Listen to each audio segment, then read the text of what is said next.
Olá, pessoal. Meu nome é Fábio Faleiro, sou engenheiro agrônomo, pesquisador da Embrapa, e, em primeiro lugar, eu gostaria de agradecer à comissão organizadora da primeira Semana Agro Gerag por esse honroso convite de estar participando e falando para vocês um pouco sobre biotecnologia e bioeconomia, aplicações no agronegócio. Para facilitar o andamento, o entendimento de vocês da apresentação, eu fiz esse pequeno sumário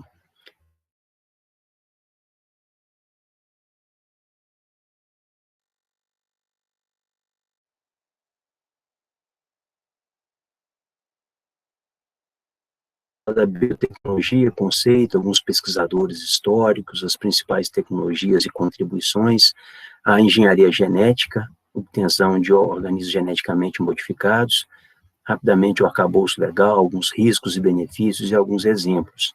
E falar dessa questão do bio, a questão da biodiversidade, que é a base para a biotecnologia e para a bioeconomia. Falar um pouquinho sobre as ameaças a essa biodiversidade, o trabalho de pesquisa na área de bioprospecção, e, por último, falar da importância, né, dessas tecnologias, da inovação no agronegócio brasileiro.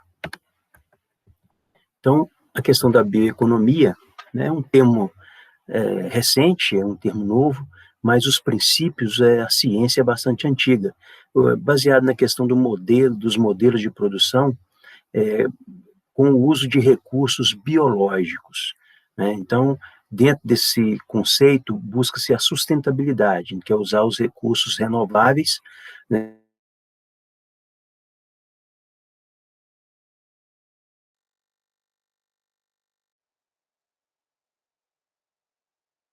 Ela envolve ciência, envolve tecnologia, envolve inovação. Existem estimativas que hoje a bioeconomia já movimenta mais de 2 trilhões de dólares e gera mais de 22 milhões de empregos.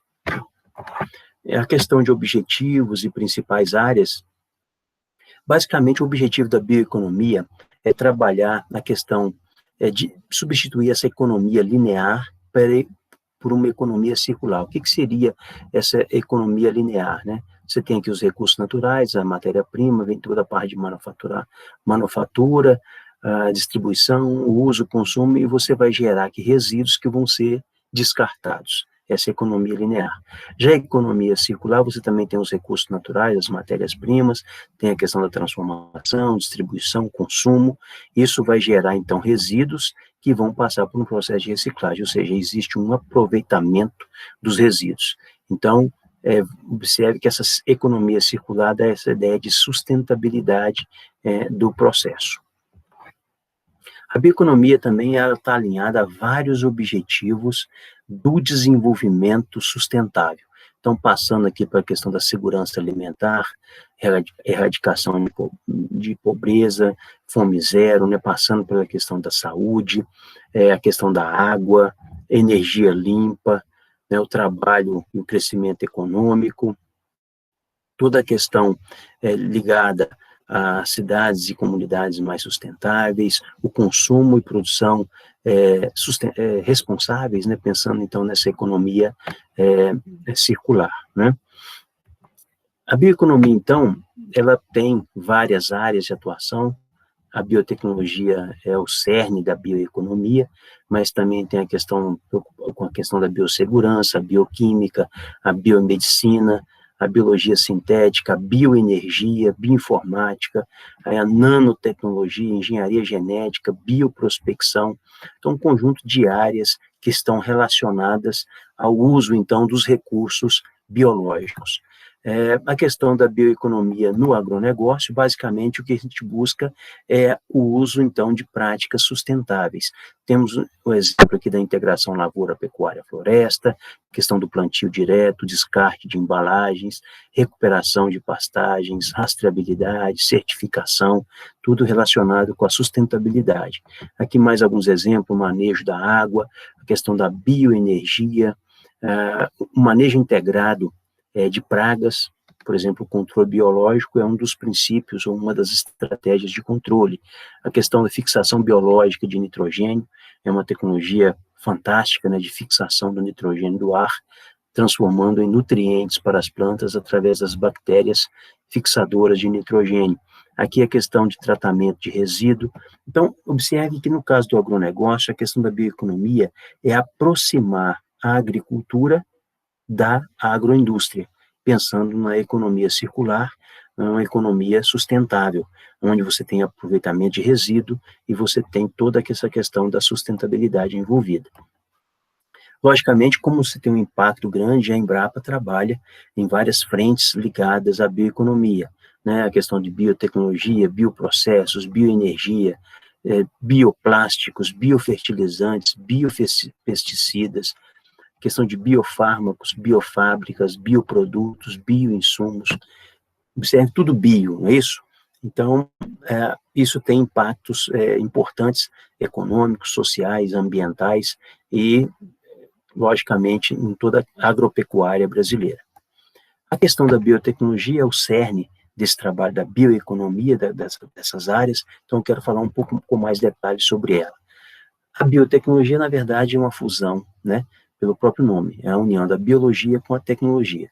Então, são técnicas que usam os seres vivos, ou parte deles, para o desenvolvimento de processos e produtos, envolvendo várias áreas de conhecimento, vários profissionais, e, logicamente, desenvolvendo produtos e processos que tenham interesse social, econômico, ambiental. Né? Aqui são algumas áreas da biotecnologia: bioquímica, engenharia química, a genética e melhoramento, a biomedicina, a fitopatologia, microbiologia agrícola, engenharia genética, genética molecular, biologia molecular, biologia celular. Então, são várias áreas, vários profissionais envolvidos com a biotecnologia.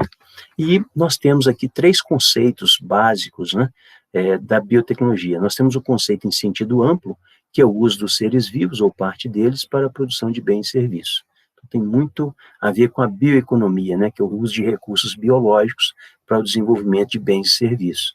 Né? A biotecnologia clássica, o conceito clássico, é um conjunto de atividades que o homem vem desenvolvendo há milhares de anos, como a produção de alimentos fermentados, como o pão e o vinho. E nós temos também um conceito da biotecnologia moderna, que são técnicas relacionadas à engenharia genética, né, a transgenia, DNA recombinante, cultura de células e embriões. Então, são 3 conceitos aqui da biotecnologia. É uma terminologia nova, mas o princípio é muito antigo. A gente pode dizer que a biotecnologia ela surgiu com o início da agricultura, com o início do processo de domesticação de plantas e animais, isso há 10.000 anos antes de Cristo. 7.000 anos antes de Cristo, a gente já tem relatos de uso, por exemplo, da uva para fazer o vinho, do trigo para fazer o pão, da cevada para fazer bebidas alcoólicas, né? Então, nós temos relatos antigos desse uso da biotecnologia na geração de produtos e processos. Aqui, 100 anos depois de Cristo, a gente tem algum relato bíblico também, falando do uso das pétalas de crisântemo como pesticida para controlar pragas em trigo, né, um controle biológico, vamos dizer assim, utilizando as pétalas de crisântemo. Pensando na biotecnologia em si, nós temos alguns pesquisadores importantes, né, como Leeuwenhoek, que descobriu, então, os micro-organismos em 1675. Temos o Louis Pasteur, né, que fez a associação desses micro-organismos aos processos fermentativos, iniciou o trabalho também na questão das vacinas, isso em 1861. Né? Aqui nós já temos um exemplo de um pesquisador brasileiro, Oswaldo Cruz, que teve um papel fundamental na produção de vacinas no Brasil, isso em 1900. Né? Na época, você imagina um pesquisador falando que você tem que colocar vírus atenuado, injetar na veia para levar a imunidade do corpo. Né? Imagina o tanto que esse pesquisador sofreu de preconceitos, né? Na época onde não se falava em vacina, não se conhecia. Né? Hoje é praticamente impossível pensar na sobrevivência humana e na agropecuária sem o uso das vacinas. Aqui um outro pesquisador importante, Gregor Mendel, né, que descobriu a hereditariedade em 1865. A partir das descobertas de Mendel, né, todo o melhoramento genético de plantas e depois de animais passou a ser um processo científico e não empírico. Né? Aqui tem mais alguns pesquisadores importantes, Watson e Crick, com a descoberta da estrutura do DNA, e Nirenberg-Korana, com a decifração do código genético em 1967. Aqui, então, começou a surgir a chamada biotecnologia moderna, né, envolvendo toda a questão do uso do DNA, né, da engenharia genética, né, no desenvolvimento de produtos e processos também. Hoje nós temos uma história também recente dessa biotecnologia moderna, a clonagem animal, né, o projeto Genoma Humano, né. Então, hoje nós já temos tecnologia, por exemplo, para clonar o ser humano, logicamente que envolve toda a questão ética e é proibido, né, se trabalhar dentro dessa linha de clonar o ser humano, mas tecnicamente já é possível, vamos dizer assim. Em termos de principais tecnologias, então, pensando nesse conceito mais amplo da biotecnologia, nós temos as fermentações industriais, a produção de fármacos, melhoramento genético, produção de vacinas, controle biológico, uso de micro-organismos na agricultura, engenharia genética, análise de DNA, clonagem, cultura de tecidos. Observe que é um conjunto de aplicações muito amplo e gera, logicamente, várias contribuições, como a produção de vinho, cerveja, pães, né, queijos, vinagres, antibióticos, vitaminas, toda a questão de plantas e animais geneticamente melhorados, as vacinas para o homem e para os animais, os biofungicidas, bactérias fixadoras de nitrogênio, fungos micorrízicos, toda a questão da engenharia genética, da transformação genética, teste de paternidade usando, por exemplo, os marcadores do DNA, né? Multiplicação de recursos genéticos, biodegradação, fitorremediação, e aí vai, né? E, logicamente, poderia resumir 5 principais áreas de aplicações da biotecnologia, que é a área industrial, né, a questão ambiental, com a questão da degradação, fitorremediação, né, a questão da saúde, das vacinas, a agropecuária, desenvolvimento de plantas e animais geneticamente superiores, e toda a parte científica com o avanço do conhecimento com relação à expressão gênica, toda essa parte ligada ao DNA. Tem um livro aqui gratuito, para quem quiser aprofundar nesse assunto, que é a Biotecnologia, Estado da Arte e Aplicações na Agropecuária, em torno de 730 páginas. Gostaria de falar rapidamente para vocês com relação à engenharia genética, que nada mais é que a manipulação do DNA, é extrair o DNA, cortar, ligar, clonar, transformar, né? Isso a gente pode chegar numa situação onde é possível hoje você, né, cortar um DNA de uma planta, de um animal, e fazer a fusão, onde você tem, parece uma ficção científica, mas isso é possível e tem sido utilizado há várias décadas já, né? Juntar, então, o DNA de diferentes organismos vivos. E isso é a transformação genética, quer dizer, a introdução controlada de ácidos nucleicos em um genoma receptor. Logicamente, a gente exclui essa introdução por fecundação, por hibridação somática, que é a fusão de células, e cibridação, que é a fusão de citoplasma. Então, na verdade, a fecundação, por exemplo, no caso de plantas, seria um melhoramento genético convencional, vamos dizer assim. Mas no caso da engenharia genética, da transformação genética, essa introdução controlada desse genoma, desse pedaço, desse gene de interesse em um genoma receptor. Né? Dessa forma, você consegue, então, fazer a obtenção dos organismos geneticamente modificados. Existem várias etapas, logicamente que eu não vou entrar em detalhes, mas basicamente você isola e caracteriza o gene, você constrói um cassete de expressão, faz a transformação propriamente dita, regenera e seleciona as células transformadas e faz o teste dessas plantas. Eu vou ilustrar cada uma dessas etapas rapidamente para vocês. Então, por exemplo, através da proteína, você pode, que tem uma sequência de aminoácidos, né? Essa sequência de aminoácidos é codificada por uma sequência de nucleotídeos, então, por meio da proteína, você pode chegar a um gene de interesse, que pode ser isolado e caracterizado, né? Esse gene de interesse, ele precisa ser engenheirado, quer dizer, você tem que fazer engenharia genética, você tem que colocar uma região promotora, uma região terminadora.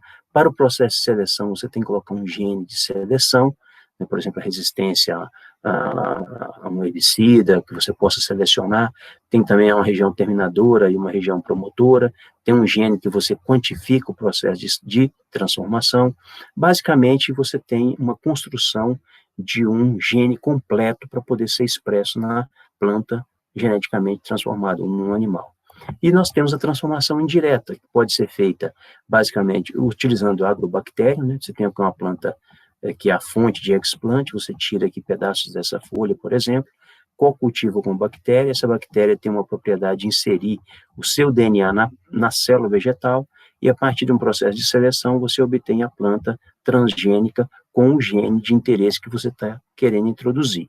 Essa transformação, ela pode ser feita também por meio de equipamentos, por exemplo, um equipamento de biobalística, onde você faz aqui o mesmo processo, né, e esses calos aqui, essas explantes, esses genes, essas estruturas, essas células são transformadas utilizando, então, equipamentos. Faz o processo de seleção para obter, então, a planta transgênica, né?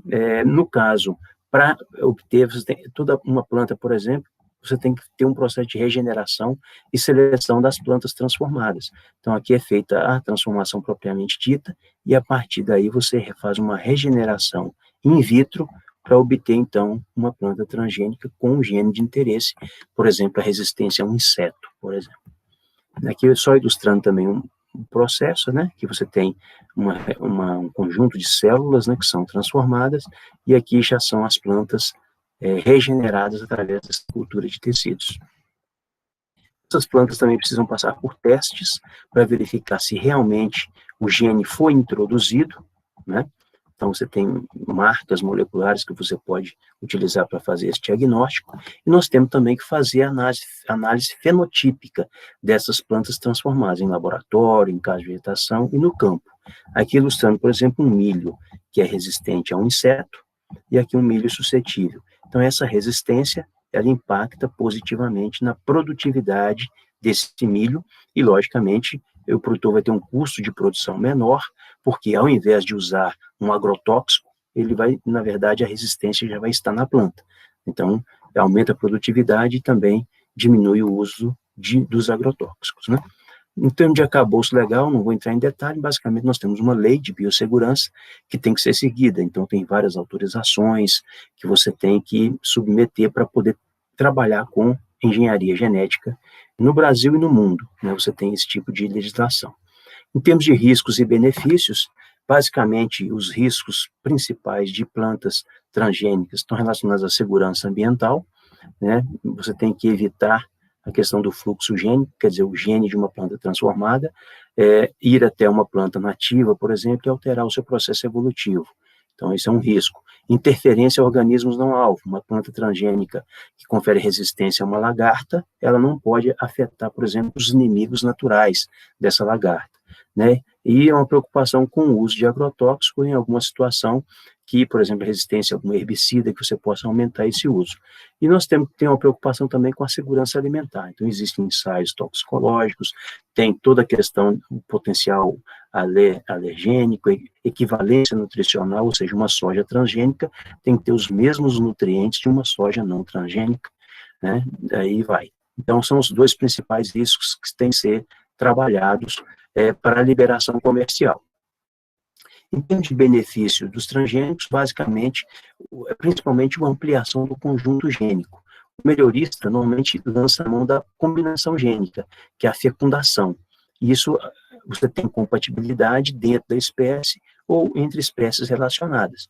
Então, isso, com a engenharia genética, você não tem esse limite, você pode utilizar qualquer fragmento do DNA de qualquer indivíduo.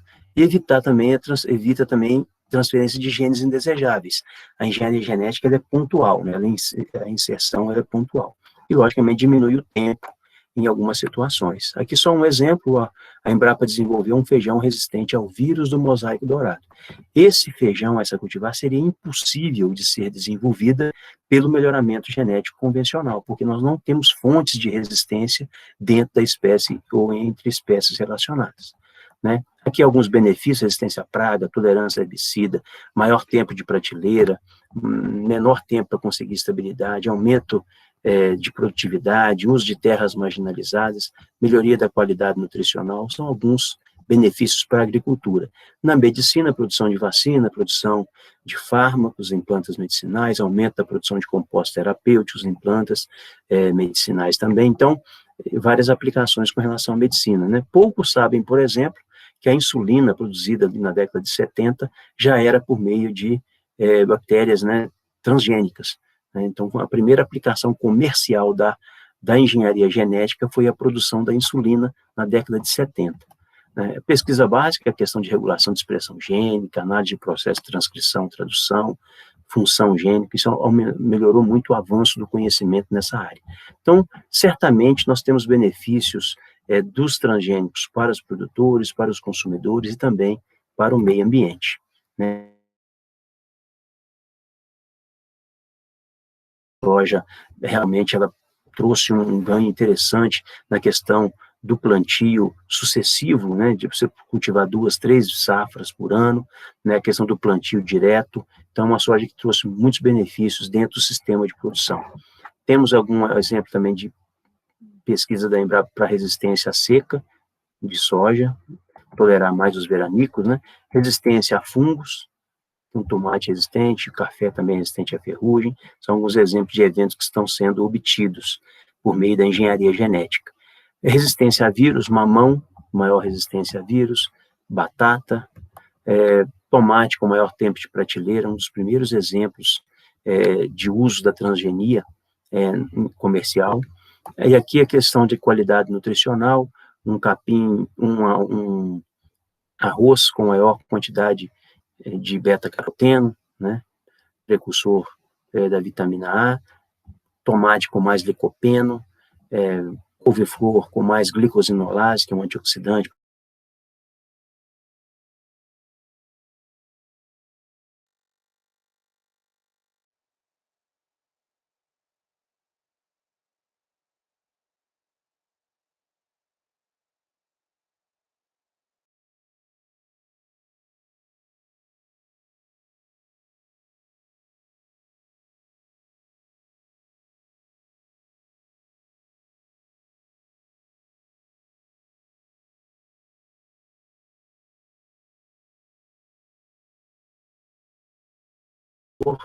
Né,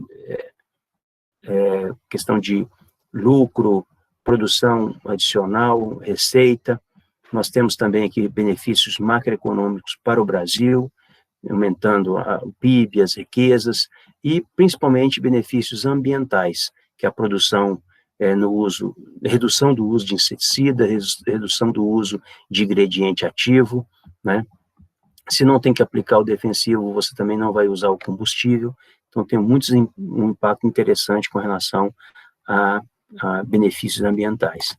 Então, aqui no Brasil, nós temos uma área plantada, já é o segundo país em termos de área plantada no Brasil, só perdendo para os Estados Unidos. E, em termos de cultura, a soja é a que tem maior porcentagem de área plantada com plantas transgênicas. Depois vem o milho e o algodão.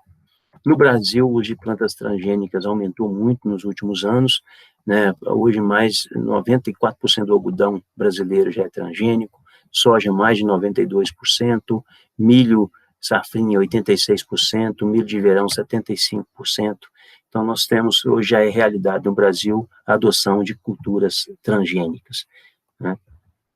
Aqui, em termos de aprovações de organismos geneticamente modificados, temos a aprovação de plantas, mas também de vacinas, de micro-organismos, de medicamentos.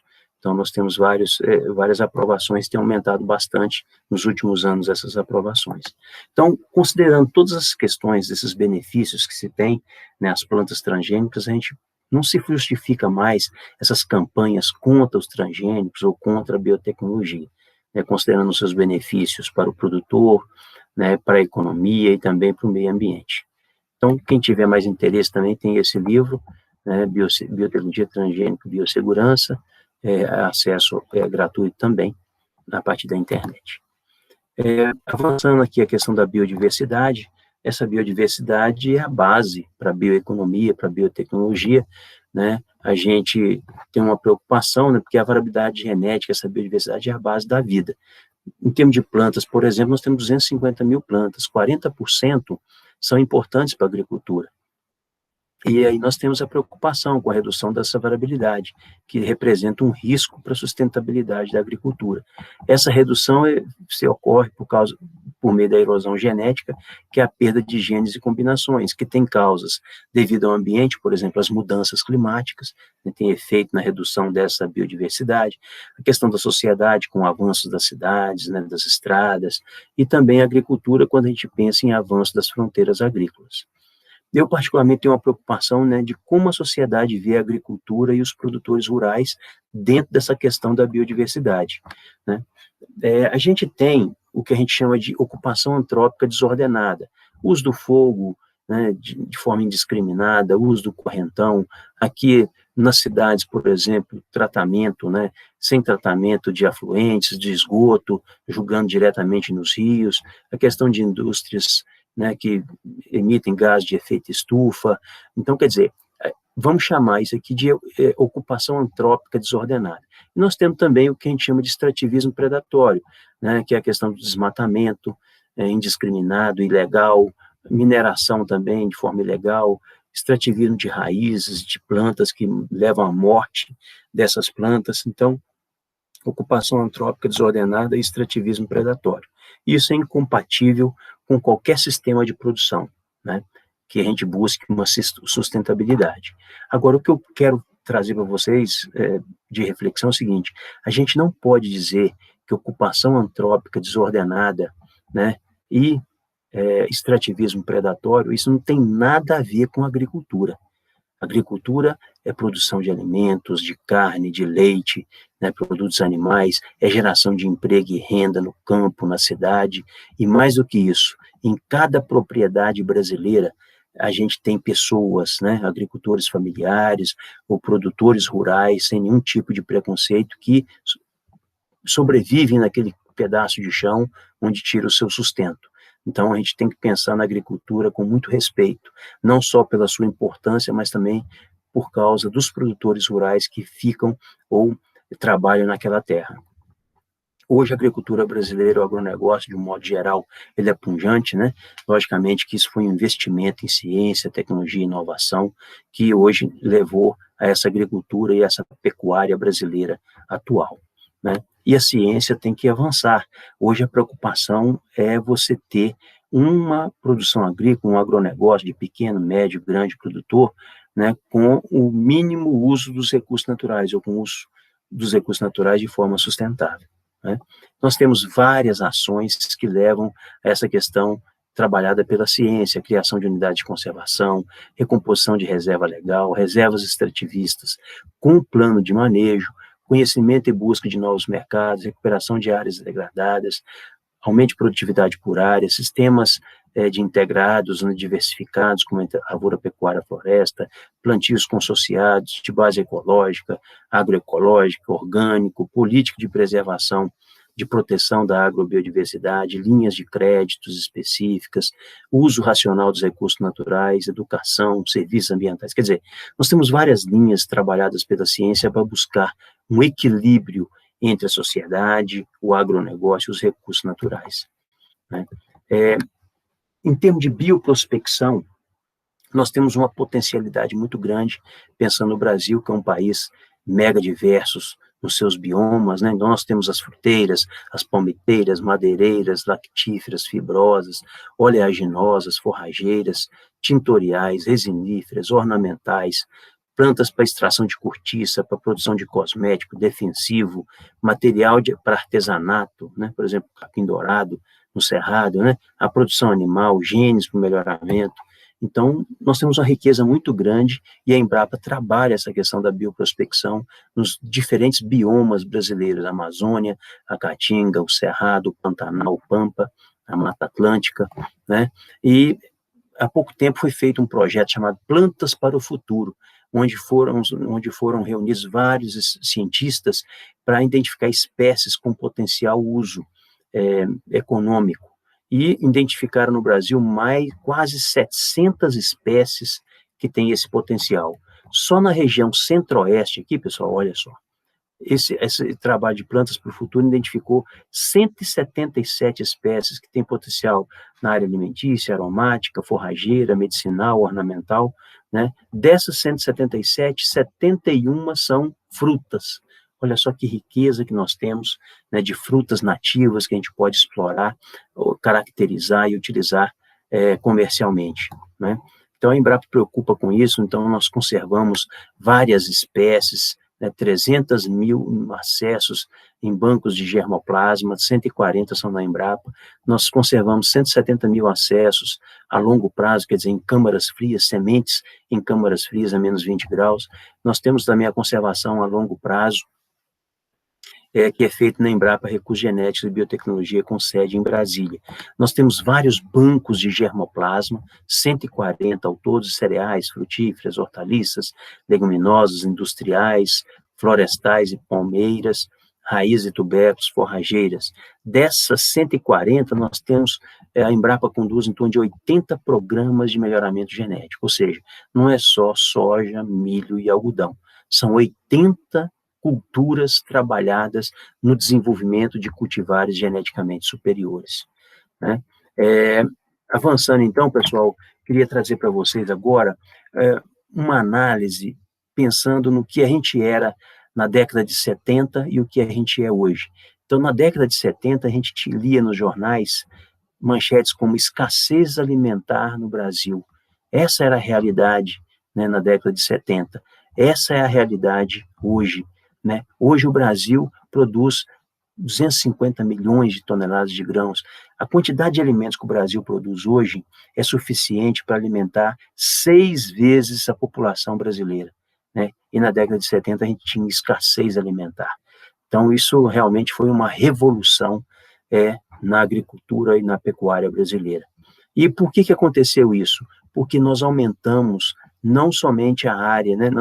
Nós aumentamos a produtividade das culturas, né? Nós saímos de 58 milhões de toneladas para 251 milhões de toneladas, né? Se a gente fosse produzir essa mesma quantidade com a produtividade que a gente tinha aqui na época, a gente ia precisar de mais 100 milhões de hectares, olha só.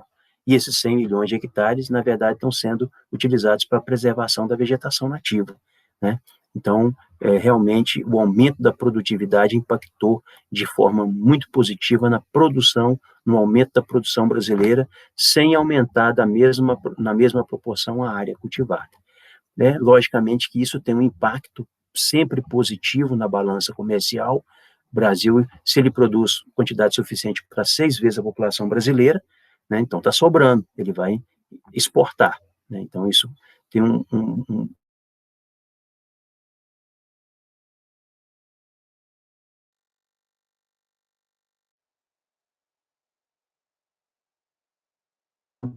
o agronegócio, ele é um pilar para a economia brasileira. Então, o Brasil é o maior produtor e exportador de suco de laranja, de café, de soja, de açúcar, de carne de boi, de carne de frango, milho é o segundo exportador, carne suína, quarto lugar. Então, quer dizer, e o que mais chama a atenção, né, dos países é que o Brasil produz essa quantidade gigante de alimentos, utilizando apenas 9% do seu território para lavoura, floresta plantada. Se a gente incluir aqui as pastagens plantadas e as pastagens nativas, a gente pode dizer que nós usamos 30% da nossa área para uso agropecuário. Então, 66% da área brasileira é destinada à preservação e proteção da vegetação nativa. Olha só, e mais impactante, 20% da área de preservação e proteção estão nos imóveis rurais, né? Então, o produtor brasileiro, além de produzir o alimento, ele contribui para a preservação da vegetação nativa, porque o Brasil tem uma legislação, tem um código florestal que exige dos produtores, né, a preservação ou a destinação de parte da sua propriedade para a preservação de vegetação nativa. E esse tipo de legislação não tem em lugar nenhum do mundo, só tem no Brasil, né? Então, o Brasil preserva 66,3% da sua área para a vegetação nativa, enquanto os nossos críticos com relação à preservação ambiental, por exemplo, a União Europeia, preserva 25%, China 17%, Estados Unidos 14%, né? Então, isso é muito impactante, quando você pensa que o Brasil produz essa quantidade de alimentos, mas preserva boa parte do seu território para a vegetação nativa. Outra importância do agronegócio é quando a gente pensa no preço da cesta básica. Na década de 70, logicamente, se o Brasil produz mais, e tem uma oferta maior. Isso tem um impacto, então, na redução do custo dessa cesta básica, que é, então, uma importância social. Então, importância econômica, importância social, a gente pode dizer que realmente a agricultura é a vocação do Brasil. Né? Nós temos milhões de propriedades rurais no Brasil, mais de 5 milhões de propriedades rurais no Brasil, né, que vivem pessoas com dignidade, pessoas honestas, que trabalham de sol a sol para produzir alimento e ainda preservar o meio ambiente. Então, além da questão da produção, a geração de emprego e renda no setor primário, de venda de defensivos, de fertilizantes, geração de emprego no campo, na indústria, no atacado, no varejo, não é isso? Então, a tecnologia e a inovação, ela foi para melhorar a qualidade de vida dos produtores rurais, dos consumidores. É nessa linha, nessa missão que a Embrapa trabalha para desenvolver, então, a agricultura cada vez mais produtiva e sustentável. E pensando em pequenos produtores, né, nós temos mais de 4 milhões de pequenos produtores no Brasil, e nós temos diferentes tipos de pequenos produtores. Nós temos aquele tecnificado com forte inserção no mercado, nós temos que tem o seu trator, né, tem a sua estrutura, nós temos os produtores integrados a sistemas complexos, agroindustriais, da carne, do leite, de frutas, nós temos aquele produtor que a gente chama de tipicamente colonial, né, que tem várias culturas na sua propriedade, tem uma segurança alimentar, tem uma boa fonte de renda, mas, infelizmente, a gente tem esses produtores, né, que a gente chama de semi-mercantil e marginalizado do processo. Então, são produtores que pegam no cabo da enxada, trabalham de 5 da manhã até 6 da tarde, planta ali um pedacinho de milho, de feijão, então são pessoas que simplesmente sobrevivem no campo, não têm qualidade de vida. Nós precisamos, através da ciência, da inovação, transformar esses produtores semi-mercantil e marginalizado do processo em pelo menos um desses 3 produtores que tem uma boa fonte de renda e tem dignidade para a sua propriedade rural. E, logicamente, que essa inovação, ela depende da ciência, da tecnologia, depende da extensão rural, da transferência de tecnologia e também de políticas públicas, né? Por exemplo, o Banco do Brasil atua, por exemplo, facilitando o acesso ao crédito, que é uma política pública interessante para buscar, então, esse desenvolvimento da agricultura no Brasil. Então, pessoal, finalizando, a gente pode dizer que essa bioeconomia, essa biotecnologia é como se fosse uma criança, então tem muita coisa ainda para avançar em termos de ciência, de inovação, de conhecimento, né, para você explorar ao máximo a biodiversidade e gerando, então, produtos e processos. Gostaria novamente de agradecer a oportunidade e a atenção de todos, muito obrigado, e fico disponível, né, caso tenha alguma pergunta que eu possa responder. Um grande abraço a todos aí.